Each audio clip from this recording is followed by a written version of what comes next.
আসসালামু আলাইকুম। আজকের খবর বিডির নির্বাচন কেন্দ্রিক আমাদের আয়োজন জনতার ইশতেহারে আজকে আমাদের সঙ্গে অতিথি হিসেবে আছেন টঙ্গী পূর্ব থানা বিএনপির সম্মানিত সাধারণ সম্পাদক জনাব গাজী সালাউদ্দিন সাহেব। জনগণের স্বার্থে জনতার ইশতেহারে কথা বলতে এবং সময় দিতে রাজি হয়েছেন, সেজন্য আন্তরিকভাবে কৃতজ্ঞতা। আমরা এখন কথা বলবো গাজী সালাউদ্দিন সাহেবের সাথে নির্বাচন এবং গণঅভ্যুত্থান পরবর্তী এবং পূর্ববর্তী সময়ের সার্বিক বিষয় নিয়ে।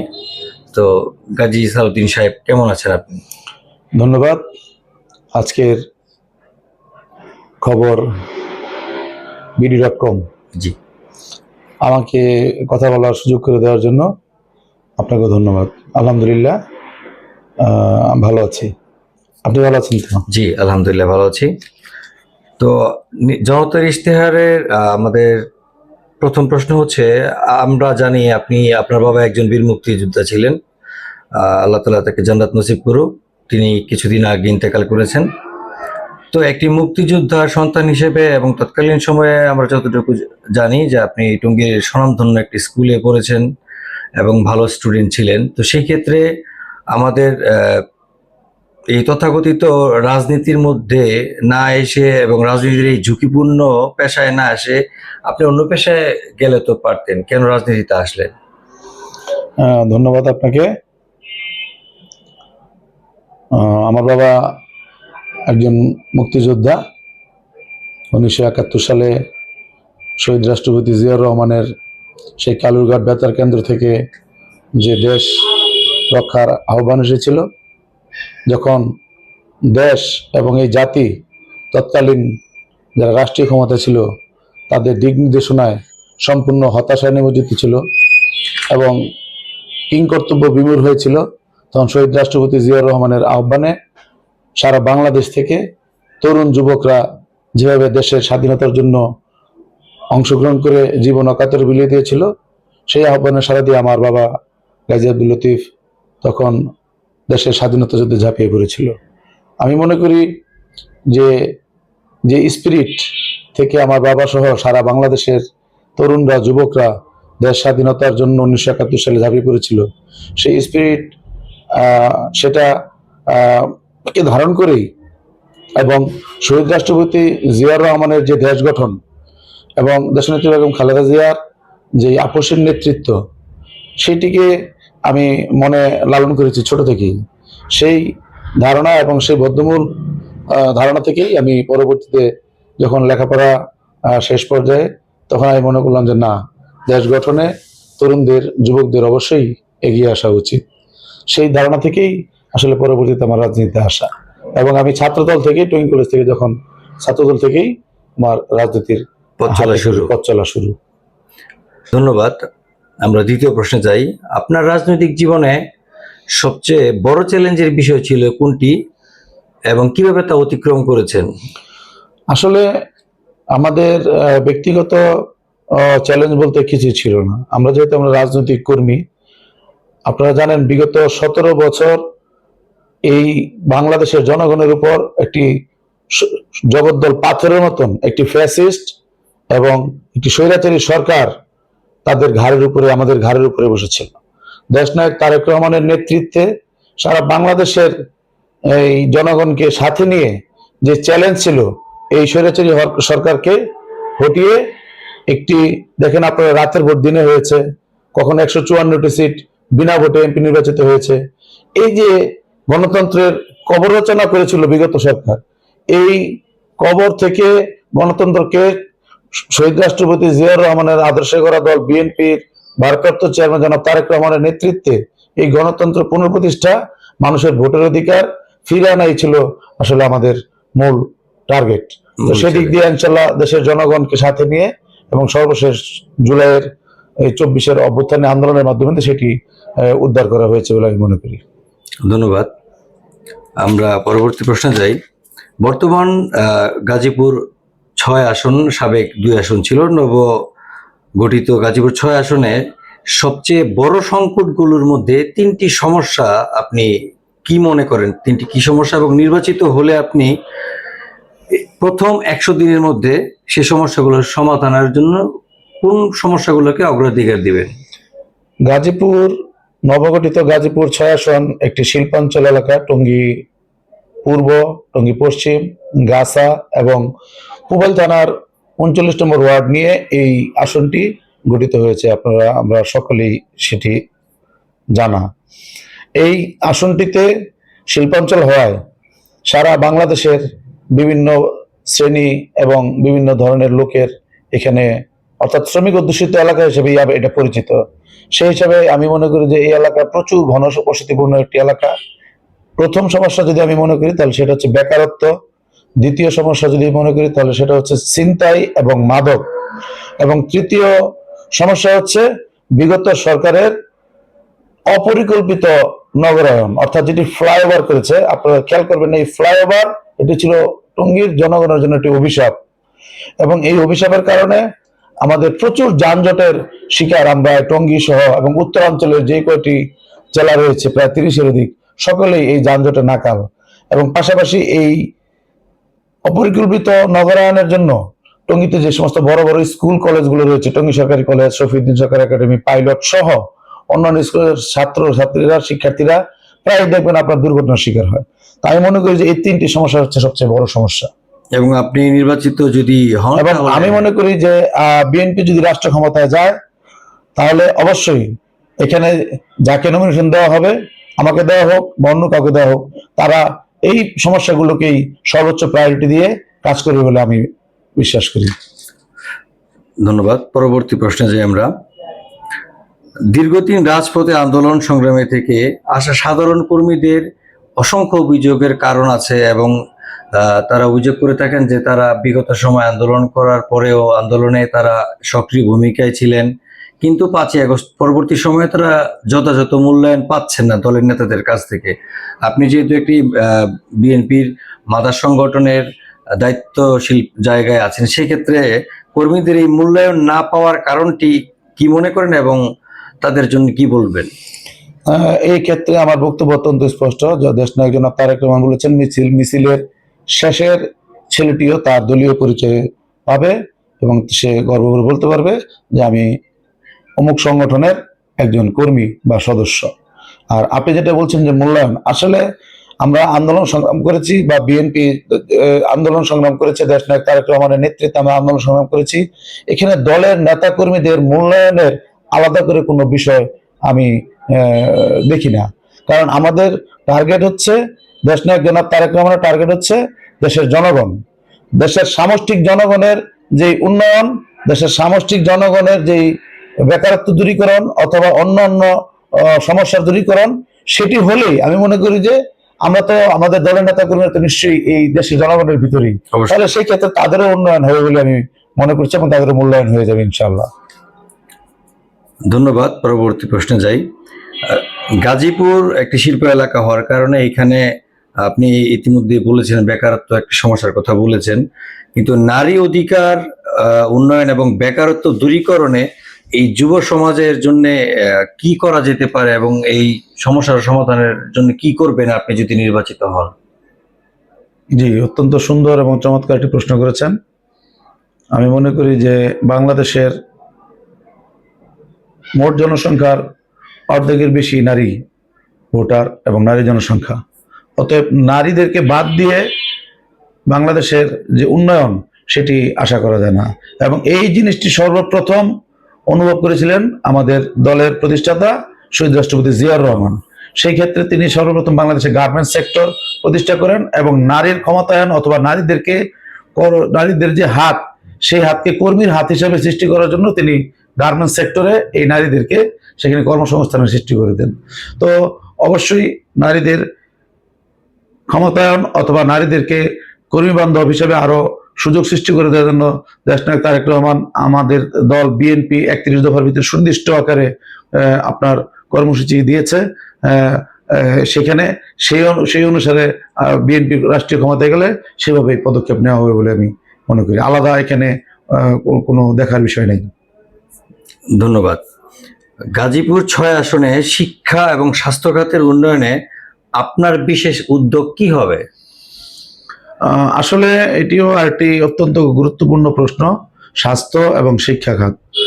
শিক্ষাকে জনাব তারেক রহমান 31 দফায় সর্বোচ্চ প্রায়োরিটি দিয়েছেন। পাশাপাশি আপনি দেখবেন স্বাস্থ্য খাতে আমাদের দেশনায়ক বিএনপির ভারপ্রাপ্ত চেয়ারম্যান জনাব তারেক রহমান বলেছেন যে একটি ফ্যামিলি কার্ড দেওয়া হবে, যেটি আমরা ইউরোপে বা উন্নত দেশগুলোতে দেখতে পাবো, এবং এই ফ্যামিলি কার্ডের প্রধান থাকবেন পরিবারের গৃহিণী অর্থাৎ কর্ত্রী, এবং সেই কার্ডের মাধ্যমেই পুরো পরিবারের যেই স্বাস্থ্য খাতের বিষয়টি এটি আমরা নিশ্চিত করবো বলে, আমার দল নিশ্চিত করবে বলে ইনশাল্লাহ আমি মনে করি।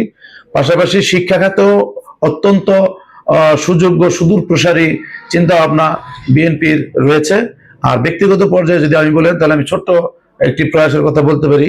সম্প্রতি আপনারা জানেন যে 5ম শ্রেণী এবং 8ম শ্রেণীতে সরকারিভাবে বৃত্তি পরীক্ষার যে বিধানটি চালু ছিল, এই বর্তমান সরকার সেটি বাতিল করে দিয়েছে। অর্থাৎ সরকারি বৃত্তি 5ম শ্রেণীতে এবং 8ম শ্রেণীতে শুধু সরকারি স্কুলের ছাত্রছাত্রীরা অংশগ্রহণ করতে পারবে, আগে এটি ছিল না। অন্যান্য কিন্ডারগার্টেন বা বেসরকারি স্কুলের ছাত্ররা অংশগ্রহণ করতে পারত। সেটি আন্দোলন সংগ্রামে আমি দেখেছি যে, যেহেতু আমিও স্কুলের সাথে জড়িত, আমারও 2টি স্কুলের সাথে আমি জড়িত রয়েছি এবং আমার বাবা প্রতিষ্ঠাতা ছিলেন, তা আমি তখন দেখলাম যে গার্জিয়ান, অভিভাবকরা এবং শিক্ষকরা সেটি নিয়ে আন্দোলন করছে। তো এটি সরকারের বিষয়, যেহেতু বিএনপি রাষ্ট্রীয় ক্ষমতায় নাই, সরকার গঠন করলে তখন বিএনপি কি করবে সেটা সুনির্দিষ্টভাবে 31 দফা উল্লেখ করা হয়েছে। আমি ব্যক্তিগতভাবে আমার টঙ্গীতে আমি চেষ্টা করেছি বা এখনো চালিয়ে যাচ্ছি যে সেই বৃত্তিটা ব্যক্তিগত পর্যায়ে দেওয়া যায় কিনা। প্রতিটি থানায় এবং প্রতিটি ওয়ার্ডে একটি ফর্ম ছেড়ে আমি বৃত্তির ব্যবস্থা চালু করেছি। যে সমস্ত শিক্ষা প্রতিষ্ঠানগুলো বৃত্তি থেকে বাদ হয়ে গেছে তাদের মধ্যে পরীক্ষার প্রতিযোগিতামূলক মেধা 1ম স্থান, 2য় স্থান, 3য় স্থান যারা অধিকার করবে তাদেরকে একটি সার্টিফিকেট এবং একটি বিশেষ সম্মানের মাধ্যমে এই বৃত্তির যেই উদ্দীপনা অর্থাৎ শিক্ষার্থীদের মাঝে উৎসাহটা এটা ধরে রাখার জন্য এই কর্মসূচিটি আমি ব্যক্তিগতভাবে চালু করেছি। ধন্যবাদ আপনাকে সুন্দর উদ্যোগের জন্য।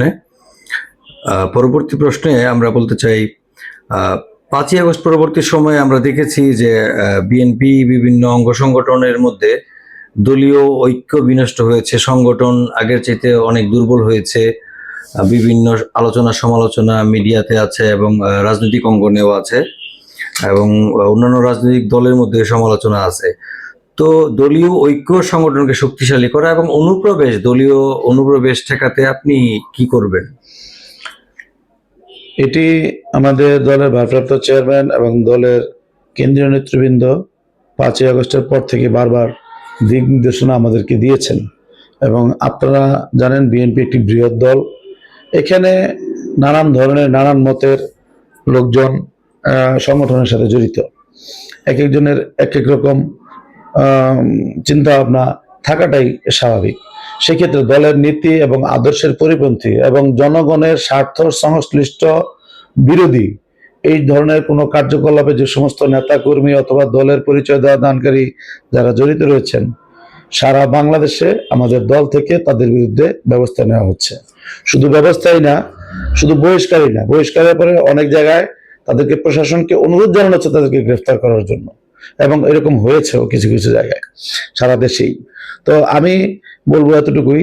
এবং অনুপ্রবেশকারীদের যে আরেকটা বিষয় উল্লেখ করেছেন, অনুপ্রবেশকারীরা আসলে তারা সবসময় সুযোগ সন্ধানী। আমরা এই বিষয়ে সর্বোচ্চ সজাগ রয়েছি অন্য দল থেকে, যাতে অন্তত বিএনপিতে ঢুকতে না পারে এবং ঢুকলেও তারা যেন আমাদের মিটিং মিছিল আসতে না পারে, এবং তাদেরকে টার্গেট করে আমরা সেই ব্যবস্থাটুকু আমরা নিয়েছি। সম্প্রতি যে আমাদের প্রাথমিক সদস্য পূরণের যে বিষয়টি গত কিছুদিন আগে হয়ে গেছে, সেখানে আমরা সুস্পষ্ট নির্দেশনা দিয়ে দিয়েছি যে কারা কারা আমাদের দলের প্রাথমিক সদস্য হতে পারবেন।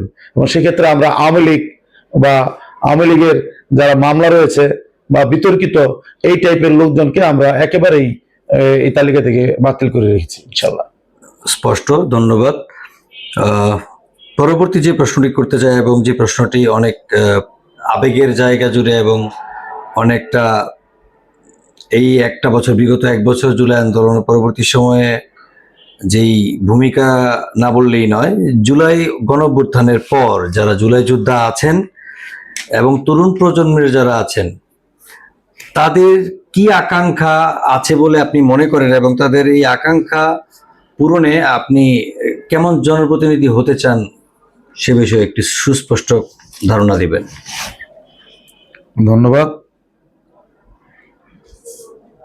জুলাই 24শে জুলাই পরবর্তী যে জুলাই যোদ্ধারা রয়েছেন, অবশ্যই এই 24-এর আন্দোলনে যারা নিহত হয়েছেন তাদেরকে শ্রদ্ধার সাথে স্মরণ করছি এবং পাশাপাশি বিগত 17 বছর এই ফ্যাসিস্ট সরকারকে রাষ্ট্রীয় ক্ষমতা থেকে হটাতে গিয়ে বিএনপি এবং অন্যান্য দলের যারা গুম খুন হয়েছেন, যাদের পরিবার নির্যাতিত হয়েছে, যারা পঙ্গুত্ব বরণ করেছেন, তাদেরকেও আমি শ্রদ্ধার সাথে স্মরণ করছি। অবশ্যই বাংলাদেশ একটি সৌহার্দ্যপূর্ণ সম্প্রীতির বাংলাদেশ এবং সকল দল মত নির্বিশেষে সকলের মত প্রকাশ করতে পারবে এবং সকলে মিলে এই রাষ্ট্রকে একটি সুন্দরভাবে আগামীর বাংলাদেশ হিসাবে আগামী প্রজন্মের কাছে যাতে তুলে দেওয়া যায়, মানুষ আমরা যাতে গর্ব করে বলতে পারি, অথবা আগামী প্রজন্ম যাতে বলতে পারে যে না, আমাদের পূর্বসূরীরা একটি সুন্দর রাষ্ট্র আমাদেরকে দিয়ে গিয়েছে। সেই হিসাবে আমি মনে করি যে বাংলাদেশকে ভবিষ্যতে বিএনপি, দেশনায়ক তারেক রহমানের নেতৃত্বে এবং অন্যান্য যারা জুলাই যোদ্ধা রয়েছেন বা তরুণ নেতৃবৃন্দরা রয়েছেন, সকলকে নিয়ে একটি সুন্দর বাংলাদেশ গড়ে উঠবে এবং আমাদের সকলের 1971 সালের যে স্বাধীনতার মূল স্পিরিট, সেটি অন্তত এই বর্তমান যে নির্বাচন আসছে, ফেব্রুয়ারি মাসের নির্বাচনে জনগণ তাদের মন মতো ভোট দিয়ে তাদের প্রতিনিধি এবং জনপ্রতিনিধি নির্বাচিত করে সংসদে পাঠাবে এবং তার মাধ্যমে একটি সুন্দর বাংলাদেশ, আগামী বাংলাদেশ গড়ে উঠবে। ধন্যবাদ, সুন্দর উত্তর দিয়েছেন। আমরা পরবর্তী যে প্রশ্নটি করতে চাই, এতক্ষণ আমরা জানলাম আপনার কর্ম পরিকল্পনা এবং কর্ম উদ্দেশ্য নিয়ে। এখন যদি আমরা বলতে চাই যে বিগত আন্দোলন সংগ্রামে 5ই গণঅভ্যুত্থান পূর্ববর্তী সময়ে এবং পরবর্তী সময়ে আপনার ভূমিকা কি ছিল? ধন্যবাদ। আসলে 5ই আগস্ট পরবর্তী সময়ে একটি অত্যন্ত বিভীষিকাময় সময় গিয়েছে বাংলাদেশের সকল জনগণের জন্যই। আমরা যারা ভিন্ন দলের অর্থাৎ বিএনপির রাজনীতির সাথে সম্পৃক্ত ছিলাম, আপনি জানেন আমি ব্যক্তিগতভাবে প্রায় 8 মাসের উপরে জেল খেটেছি। 3বার আমাকে গ্রেফতার করা হয়েছিল। আমাকে প্রথম দফায় গ্রেফতার করে প্রায় 4 দিন গুম রাখা হয়েছিল। আমাকে গ্রেফতার করে 4 দিন পরে আমাকে কোর্টে উঠায় তারপরে আমাকে কেরানীগঞ্জ কেন্দ্রীয় কারাগারে পাঠানো হয়েছে। পরবর্তীতে কাশিমপুরে আমি ছিলাম এবং পরবর্তীতে আরেকটি মামলায় আমি আমাদের গাজীপুরের উন্নয়নের প্রতীক আল্লাহ অধ্যাপক এম এ মান্নান স্যারকে আপনারা জানেন, মিথ্যা মামলা দিয়ে 32 মাস ওনাকে কারাগারে রেখেছিল। তো মান্নান স্যারের সাথে আমাকেও 3টি মামলায় জড়িয়ে মামলা দেওয়া হয়েছিল। সেই মামলায় আমি প্রায় মাসাধিককাল গাজীপুর কারাগারে ছিলাম। তো আমরা আন্দোলন সংগ্রাম 5 তারিখের আগে কখনোই পিছপা হইনি। প্রতিটি আন্দোলন সংগ্রামেই আমরা ছিলাম। আমার বাড়িঘর হামলা করা হয়েছে, আমার স্কুল প্রতিষ্ঠান বুলডোজার দিয়ে ঘুরিয়ে রাস্তা বড় করার নামে ধ্বংস করে দেওয়া হয়েছিল। 1 বছর স্কুল বন্ধ ছিল। আমার বাড়ির গেট বুলডোজার দিয়ে ভেঙে দেওয়া হয়েছিল। আমার ব্যবসা প্রতিষ্ঠান, আমার পৈতৃক ব্যবসা প্রতিষ্ঠান মার্কেট সহ টঙ্গী নতুন বাজার আওয়ামী লীগ অফিসের অপোজিটে সেটি দখল করে নিয়েছিল তৎকালীন এই গাজীপুরের যারা ক্ষমতাধর ব্যক্তি ছিল তারা।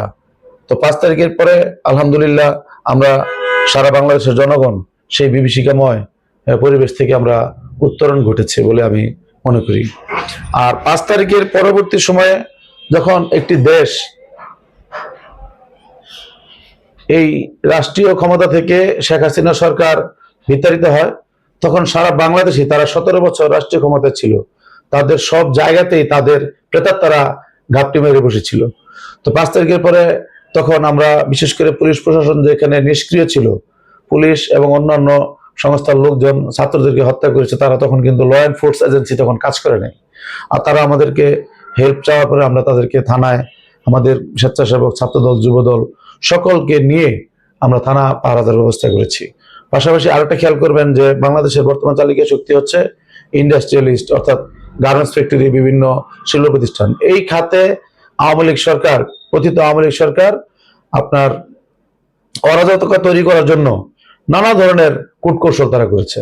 আমরা পালাক্রমে বিজিএম এর সাথে বসে গাজীপুর মহানগর বিএনপির সাধারণ সম্পাদক মঞ্জুরুল করিম রনি সহ আরো নেতৃবৃন্দ সহ বিজেপির সাথে বসে কমিটি করে গাজীপুর জোন ভিত্তিক আলাদা কমিটি করে তারপর সেখানে কোথায় কি হচ্ছে সেটা আমাদের এই হোয়াটসঅ্যাপ গ্রুপে তারা আমরা দিত, আমরা সে তাৎক্ষণিকভাবে আমাদের ভলান্টিয়ার টিম পাঠিয়ে আমরা সেগুলো রক্ষা করার চেষ্টা করেছি।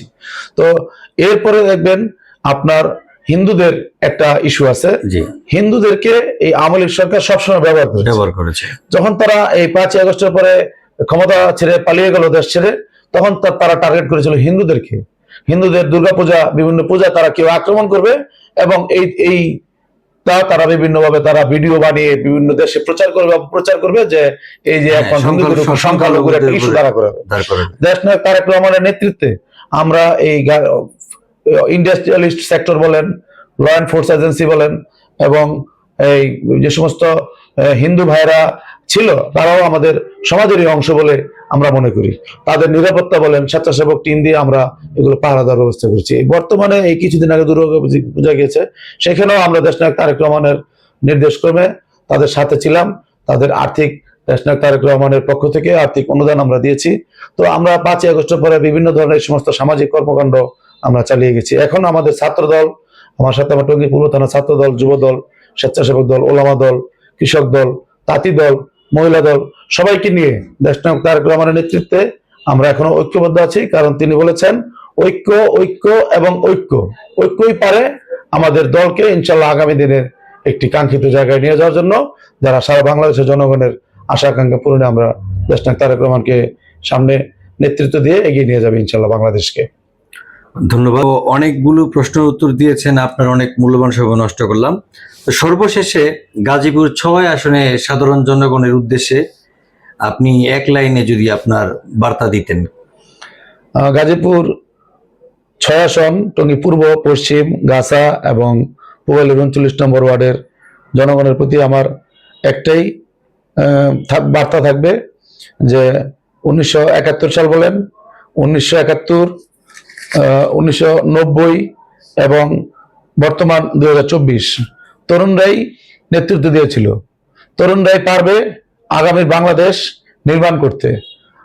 আমরা আপনাদের সাথে আছি ইনশাল্লাহ। আগামীতে এই বাংলাদেশে দেশনায়ক তারেক রহমানের নেতৃত্বে তরুণরাই আগামী বাংলাদেশ গঠন করবে ইনশাল্লাহ। এতে গিয়ে দেশনায়ক তারেক রহমান এই গাজীপুর 6 আসনে যাকেই নমিনেশন দেখ না কেন, আমার হাতে নমিনেশন ধানের শীষ তুলে দিলে ইনশাল্লাহ আমি সবাইকে নিয়ে এগিয়ে যাব দেশনায়ক তারেক রহমানকে এই আসন উপহার দেওয়ার জন্য। যদি অন্য কোনো প্রার্থীকে ধানের শীষ উপহার দেওয়া হয়, প্রতীক বরাদ্দ দেওয়া হয়, আমরা সকলে মিলে এই আসন গাজীপুর 6 আসন দেশনায়ক তারেক রহমানের হাতে তুলে দেওয়ার জন্য বদ্ধপরিকর, উপহার হিসেবে আমরা তার হাতে তুলে দেব। ধন্যবাদ। ধন্যবাদ গাজী সালাউদ্দিন সাহেবকে, অসংখ্য ধন্যবাদ।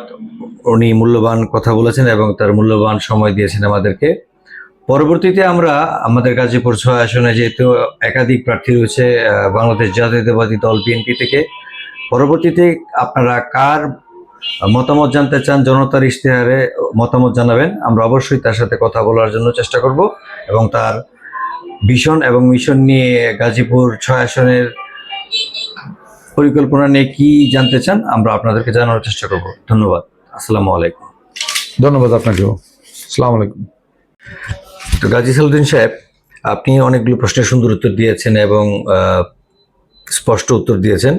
তো পরিশেষে আমরা যে প্রশ্নটা আপনাকে করতে চাই, বিগত আন্দোলন সংগ্রামের আগে বা এই গণঅভ্যুত্থানের আগে এবং পরবর্তী সময়ে আন্দোলনে আপনার সত্যিকার ভূমিকা কি ছিল এবং আপনি বিগত এই ফ্যাসিস্টবাদ সরকারের এই 16-17 বছরের আমলে নির্যাতন হয়েছিলেন কিনা বা সেটা কিরকম ছিল, সেই ক্ষেত্রে একটু বলতেন যদি। ধন্যবাদ। আসলে আমরা রাজনৈতিক কর্মী, আপনি জানেন যে বাংলাদেশ জাতীয়তাবাদী দল ইচ্ছে করলেই দেশনেত্রী বেগম খালেদা জিয়া এই ফ্যাসিস্ট হাসিনা সরকারের সাথে যোগ দিতে পারতেন। তিনি বিভিন্নভাবেই বিএনপিকে সুযোগ দিয়েছিলেন সংসদে যাওয়ার জন্য, কিন্তু আমাদের নেত্রী দেশনেত্রী বেগম খালেদা জিয়া সেই সুযোগ গ্রহণ করেননি।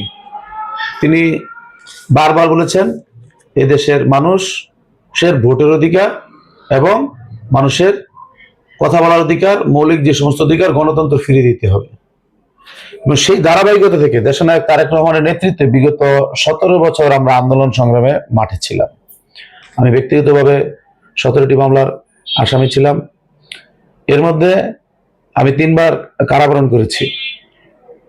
2018 সালের 24শে অক্টোবর আমাকে গ্রেপ্তার করা হয় এবং আমি 4 দিন গুম রাখার পর আমাকে কেরানীগঞ্জ কারাগারে পাঠানো হয়। প্রথমে কোর্টে তোলা হয় 4 দিন পরে, তারপর আমাকে সেখান থেকে কেরানীগঞ্জে পাঠানো হয়। পরবর্তীতে গাজীপুরের বাটি মানুষের নেতা আলাজ অধ্যাপক এম এ মান্নান স্যার, তার 2013 সালে যখন তিনি মেয়র নির্বাচিত হন বাংলাদেশের সর্বোচ্চ ভোটে, সেই আক্রোশ থেকে পতিত সরকারের দোসররা, গাজীপুরের হাসিনার সেই দোসররা তাকে একে একে 32টি মামলা দিয়ে তাকে প্রায় 3 বছরের অধিক সময় কারাগারে রেখেছিল। তো অধ্যাপক এম এ মান্নান স্যারের সাথে আমাকেও 3-4টি মামলায় আসামি করা হয়েছে। আমি সেই মামলায়ও জেল কেটেছি। এছাড়া কাশিমপুর কারাগারে আমি দীর্ঘ 4.5 মাস কারারুদ্ধ ছিলাম। আমার ব্যক্তিগতভাবে আমি যে স্কুল প্রতিষ্ঠানে পরিচালক হিসেবে রয়েছি, সভাপতি হিসেবে দায়িত্ব পালন করছি, আমার বাবা ছিলেন আল্লাহ চান্দগঞ্জ বিদ্যানিকেতনের প্রতিষ্ঠাতা। তো তার বর্তমানে আমি দায়িত্ব পালন করছি। এই স্কুলটিকে তারা বন্ধ করে দিয়েছিল, রাস্তা বড় করার নাম দিয়ে পুরো স্কুলটি তারা ভেঙে গুড়িয়ে দিয়েছিল। আমার ব্যবসা প্রতিষ্ঠান, আমার বাবার পৈতৃক সম্পত্তিতে যে মার্কেট করা হয়েছিল, এই গাজীপুর এর আওয়ামী লীগ তৎকালীন যারা হাসিনার ফ্যাসিস্ট সরকারের দোসর, তারা সেই ব্যবসা প্রতিষ্ঠান এবং মার্কেট দখল করে নিয়েছিল। তো অত্যাচার, জুলুম, নির্যাতন ব্যক্তিগতভাবে আমি এগুলো কিছুই মনে করছি না। এই কারণ আমাদের চাইতে অনেক বেশি অত্যাচার, জুলুম, নির্যাতনের শিকার হয়েছেন এই দেশের সাধারণ মানুষ। এদেশের মাটি ও মানুষের নেত্রী দেশনেত্রী বেগম খালেদা জিয়া, তার স্বামীর স্মৃতি বিজড়িত সেই ক্যান্টনমেন্টের বাড়ি থেকে তাকে এক কাপড়ে বের করে দিয়ে দেওয়া হয়েছে। তার ছোট ছেলে মারা গিয়েছেন, দেশনায়ক তারেক রহমান তার ছোট ভাইকে দেশে রেখে গিয়েছিলেন, কিন্তু তিনি জানাজাও করতে পারেন না। তো এরকম অসংখ্য মানুষ রয়েছে। ইলিয়াস আলী, আপনারা জানেন, চৌধুরী আলম, এরকম গুম করে দেওয়া হয়েছে অসংখ্য মানুষকে। তো আমি বলবো এইটুকুই যে 5 তারিখের আগে দেশনায়ক তারেক রহমানের নেতৃত্বে আমরা রাজপথে ছিলাম। হাজার হাজার মানুষ, যুবদল, ছাত্রদল, স্বেচ্ছাসেবক দল এর লক্ষ লক্ষ নেতাকর্মী পঙ্গুত্ব বরণ করেছে, হাজার হাজার মানুষ গুম হয়েছে। তার বিনিময়ে পরবর্তীতে এই আন্দোলন সংগ্রামের যেই 5 তারিখের যে ফল আমরা হাতে পেয়েছি, এটি একদিনে তৈরি হয়নি। সমস্ত দেশ এই ফ্যাসিস্ট সরকারের বিরুদ্ধে ফুঁসে উঠেছিল। তারই ধারাবাহিকতায় পরবর্তীতে এই 5ই আগস্ট এর উৎপত্তি হয়েছে। আর 5ই আগস্টের পরে দেশনায়ক তারেক রহমানের নেতৃত্বে বিগত হাসিনা সরকারের আমলে সর্বত্রই তাদের প্রেতার তারা ঘাপটি মেরেছিল। প্রশাসনকে আমরা সহায়তা করেছি, যেখানে ল অ্যান্ড ফোর্স এজেন্সি হাসিনার আজ্ঞাবহ হয়েছিল, তারা ভয়ে রাজপথে অথবা তাদের আইনানুগ যে কাজ করা দরকার সেটি করতে পারেনি। আমরা দেশনায়ক তারেক রহমানের নেতৃত্বে থানা পাহারা দিয়েছি, বলেছি ভয়টাই আপনার কাজ করেন যাতে কোনো হামলা না হয়। এবং অর্থনীতিকে পঙ্গু করে দেওয়ার জন্য শেখ হাসিনার যারা রয়েছে বিভিন্ন সেক্টরে, বিদেশ থেকে তারা ষড়যন্ত্র করে গার্মেন্টস সেক্টর বলেন, ইন্ডাস্ট্রিয়াল সেক্টর বলেন, এখানে অরাজকতা সৃষ্টি করেছিল। বিজিএম এর সাথে মিটিং করে আমাদের গাজীপুর মহানগরের সাধারণ সম্পাদক এমানুয়েল করিম রনি সহ আমাদের টঙ্গী থানা নেতৃবৃন্দ, সমস্ত 8টি থানা নেতৃবৃন্দ আমরা সমন্বয় করে এই গার্মেন্টস ফ্যাক্টরি গুলো পাহারা দেওয়ার ব্যবস্থা করেছি। কারণ আমরা মনে করি এটি রাষ্ট্রীয় সম্পদ, এটি দেশের সম্পদ, এটির যে কোনো মূল্যে টিকিয়ে রাখতে হবে। আপনি খেয়াল করবেন আরেকটি বিষয় অত্যন্ত স্পর্শকাতর, 5ই আগস্টের পরে এই আওয়ামী লীগ সরকার হিন্দুদের উপরে আক্রমণ করার, চোরাগোপ্তা হামলা করার, তাদের মন্দির মসজিদ পূজার মধ্যে আক্রমণ করে একটি জাতীয় ইস্যু অর্থাৎ আন্তর্জাতিক ইস্যু বানানোর চেষ্টা করেছিল। দেশনায়ক তারেক রহমানের নেতৃত্বে আমরা স্বেচ্ছাসেবক বা ভলান্টিয়ার টিম তৈরি করে তাদেরকে নিরাপত্তা প্রদান করেছি। গত বছরও আমাদের মহানগরের পক্ষ থেকে তাদেরকে অনুদান দেওয়া হয়েছে। এবছর আমাদের থানা এবং আমি ব্যক্তিগতভাবে দেশনায়ক তারেক রহমানের পক্ষ থেকে বিভিন্ন পূজা মণ্ডপ পরিদর্শন করেছি, তাদেরকে নিরাপত্তা প্রদান করার চেষ্টা করেছি, তাদেরকে সহায়তা উপহার দেশনায়ক তারেক রহমানের পক্ষ থেকে তুলে দিয়েছি। তো এরকম ছোট ছোট বিভিন্ন ধরনের যে সমস্ত সামাজিক কর্মকাণ্ডমূলক বিষয়গুলো রয়েছে, এগুলোতে আমরা এখনো দেশনায়ক তারেক রহমানের নেতৃত্বে অব্যাহত রেখেছি। ইনশাল্লাহ আগামী দিনেও থাকবে। আন্দোলন সংগ্রামে এই দেশের মানুষ সর্বোচ্চ তাদের ত্যাগ স্বীকার করেছে। আমাদের দেশনায়ক তারেক রহমান বলেছেন যে 5ই আগস্টের জুলাই আন্দোলনের মাস্টার মাইন্ড হচ্ছে এদেশের জনগণ। আমরাও সেই বিশ্বাসী হয়ে জনগণের সাথে দেশনায়ক তারেক রহমানের নেতৃত্বে আগামী বাংলাদেশ গড়ে তুলবো ইনশাল্লাহ। ধন্যবাদ। আমরা একেবারে অনুষ্ঠানের শেষে চলে এসেছি। সর্বশেষ যে প্রশ্নটি করতে চাই, আপনি নবগঠিত গাজীপুর 6 আসন, এই আসনের জনগণের উদ্দেশ্যে যদি আপনি আপনার বার্তা দিতেন। ধন্যবাদ আপনাকে। গাজীপুরের আপনারা জানেন যে 5টি আসন ছিল, গাজীপুর 2 আসন ভেঙে একটি নবগঠিত আসন হয়েছে। টঙ্গী পূর্ব, টঙ্গী পশ্চিম, গাছা এবং পুবাইল থানার 39 নম্বর ওয়ার্ড নিয়ে গাজীপুর 6 গঠিত হয়েছে। প্রিয় গাজীপুর 6 আসনের ভোটার এবং এলাকাবাসী, আমি শুধু সংক্ষেপে একটি কথাই বলবো। 1952 সালের ভাষা আন্দোলন, 1971 সালের মুক্তিযুদ্ধ, 1990 সালের স্বৈরাচার এরশাদ বিরোধী আন্দোলন এবং সেই ধারাবাহিকতায় 2024 সালের যেই আন্দোলন, জুলাইয়ের আন্দোলন, তরুণরাই নেতৃত্ব দিয়েছে, তরুণরাই এই দেশকে বারবার বিপদমুক্ত করেছে। আমি শুধু এটুকুই বলবো যে দেশনায়ক তারেক রহমানের নেতৃত্বে আগামী দিনে এই গাজীপুর 6 আসন তরুণরা সকলে মিলে মিশে যার হাতে নমিনেশন দিবেন দেশনায়ক তারেক রহমান, তরুণরাই পারবে, তরুণরাই পেরেছে।